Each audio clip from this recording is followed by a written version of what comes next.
Well, here we are on Westminster Bridge. You can see behind me the tower, Big Ben as they call it. Big Ben is a popular myth. It's actually the name of the bell, actually in the tower. And the bell weighs 14 tonnes apparently. And if you look up there, you can see the minute hand is apparently 14 feet long. So it shows the biggest clock face in Britain by all accounts.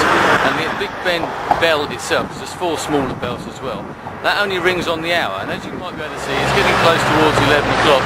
So I'll try and get you to hear what it sounds like when it does actually chime the hour, which is only in a few minutes' time.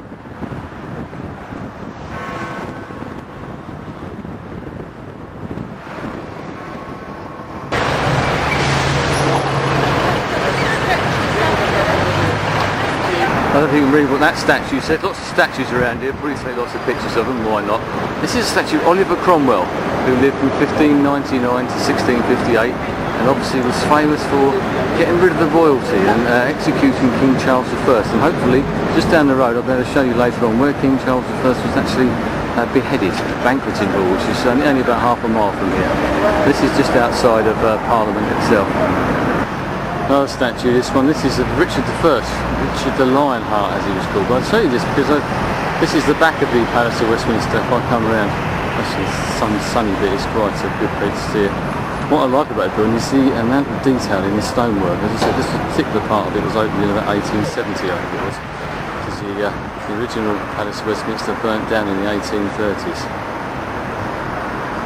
Very detailed. Still at the Houses of Parliament, Palace of Westminster. This is the Sovereign's entrance.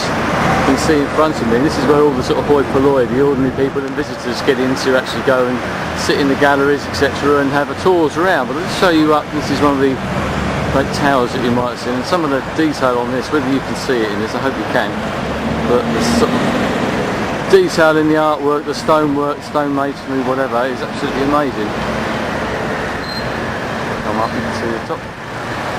Up to the nice blue sky and a nice Union Jack on the top. So there we are once again, last view probably of Big Ben and the Houses of Parliament with London Eye in the background and the London bus, I want to show you that. And as I come around here, that's the Houses of Parliament again, come around here, this is St Margaret's Church, and this, you may well recognise, or part of it anyway, is Westminster Abbey. And some of the famous towers that you've got up there. Obviously a very, very well famous building. All the kings and queens of England have had their coronations here, have been crowned here since Edward the Confessor in 1050 or thereabouts, when he was crowned here. That's the time that this building was built, or at least part of it, 1050. King Harold, the last British king, or English and Saxon king should I say, and then William the Conqueror, famously crowned here on Christmas Day in 1066. You've got lots of funerals and that have gone on inside. You've got burials of just about everybody you can think of throughout British history. I probably won't go in today because they don't like photography apparently. But these are the famous flying buttresses, and I say it's once again a very, very spectacular building, I think. Yet some of the intricate detail on the stonework once again is quite amazing.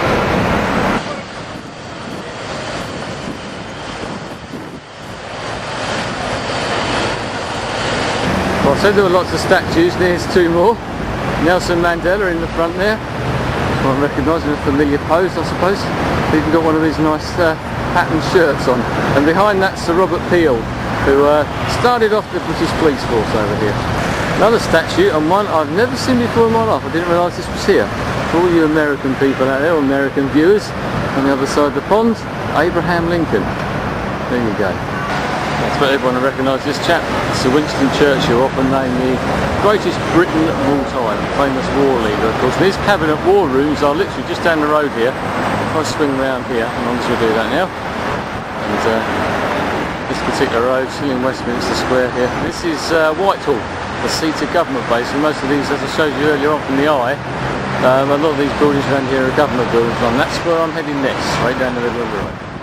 Right in the middle of Whitehall's famous monument, this one. This is the cenotaph, obviously commemorating the war dead from many years ago, but obviously the two world wars mainly. This was designed by Sir Edwin Lutyens, who also famously designed New Delhi, in Delhi, funnily enough, and this was commissioned after the First World War. I think it was opened, or first sort of commemorated with, or at should I say, in 1920, and every year the 11th Armistice Day, the 11th of November, or Remembrance Sunday, big celebrations or commemorations, should I say, are held here. There you are, one of the most famous crossroads, if you want to call it, in Britain. Whitehall, where I'm standing, where the cenotaph is, which is more or less right behind me, and Downing Street. And if I come round, you can see what Downing Street's like nowadays. It's a fortress. I remember years ago when I used to work in London and did training courses, I used to walk up here, and during my lunch breaks all around this area, and used to be able to walk straight past. Earlier on I mentioned Oliver Cromwell and King Charles I and the banqueting hall. Well, this is the banqueting hall, which is just down from Downing Street, and we're right outside Horse Guards Parade, which I'll go through in a minute and show you the mounted guards there. But this is where King Charles I was executed in 1649, right outside here. They actually built a scaffold outside. The building was built in about 1622. And once again, just to show you up there, if you can get out the sun, is Big Ben, the Houses of Parliament and all that, and as I said, the cenotaph down the street, the banqueting hall there. And if I come around,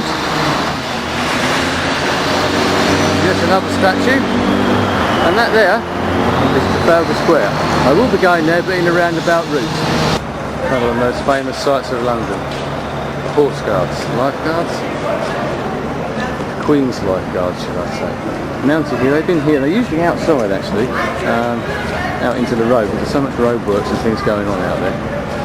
These guys aren't actual real soldiers, you know, this is sort of ceremonial dress obviously, it's a bit of much of a ceremonial thing that they do here, but they've been guarding into the old Palace of Whitehall, which is where this is, for sort of 200 years. Any time they didn't, apparently, was during the Second World War. But they changed the guard here, as they do at Buckingham Palace, at 11 o'clock every day, and unfortunately I've missed that, but a little bit of a close-up maybe.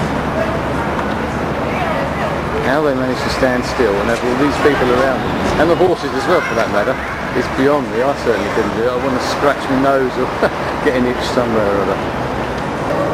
And one of the duties of the lifeguards is the Queen's lifeguards is to protect this arch here, to stop anybody who isn't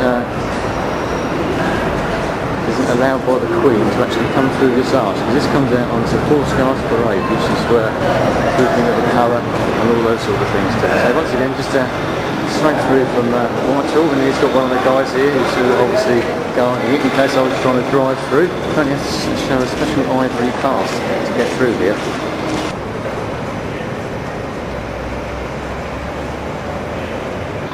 Well, here I am this is Horse Guards Parade. If I do a sweep round a bit, you can see this is a parade ground where they famously do the trooping of the colour out on the Queen's birthday. And as I said, just come through from Whitehall.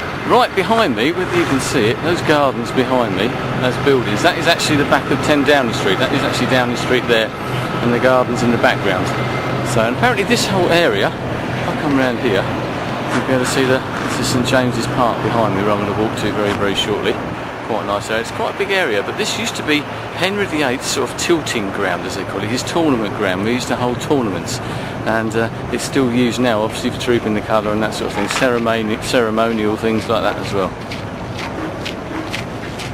Just over from Horse Guards Parade, I showed you briefly. This is St James's Park, one of the main parks right in the heart of London. It's a bit like New York. You've got Central Park in places like New York, like the lungs of the city. In London you've got several parks. This is St James's Park, up by Buckingham Palace, not far from here. You've got Green Park, and you've got Regent's Park, Hyde Park, all quite big green areas, so it's quite a lovely place to come, as you can see. You can come down here and eat your sandwiches right amongst all these famous buildings.